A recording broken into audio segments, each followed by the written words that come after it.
আগামাথা মুভির কিছুই বুঝি নাই, সরি টু সে। যতটা এক্সপেকটেশন ছিল অতটা ভালো হয় নাই।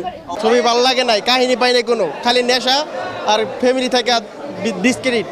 আসসালামু আলাইকুম। অবশেষে রকস্টার মুভির ফাইনাল বক্স অফিস থেকে একটি আপডেট দিয়েছে, যেখানে এখন পর্যন্ত রকস্টার মুভির ইনকাম হয়েছে 20 কোটি টাকা। একদম সম্পূর্ণ লাইভ আপনারা দেখতে পারবেন, এবং এটা শাকিব খানও বলেছে এবং প্রযোজকও বলেছে, সবাই বলেছে। লাইভ দেখতে হলে আমাদের চ্যানেলের সাথেই থাকতে হবে, আর অবশ্যই চ্যানেলটি সাবস্ক্রাইব করুন। ঈদের প্রথম দিনই রকস্টার মুভির ইনকাম হয়েছে মাত্র 6 কোটি টাকা, তবে ঈদের পরপরই সেই ইনকাম দাঁড়িয়েছে 20 কোটি টাকা। এমনই একটি আপডেট হয়েছে বক্স অফিসের ফেসবুকের একটি গ্রুপ থেকে।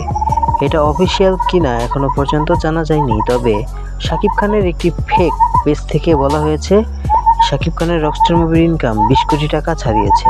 তবে এটা সম্পূর্ণই গুজব ছড়াচ্ছে শাকিব খানের কিছু পেজ এবং কিছু গ্রুপ থেকে। সবাই এই ফেক নিউজ থেকে বিরত থাকবেন, আর অবশ্যই আমাদের চ্যানেলের সাথে থাকবেন। রকস্টার মুভির সকল আপডেট পেতে আমাদের চ্যানেলটি সাবস্ক্রাইব করুন।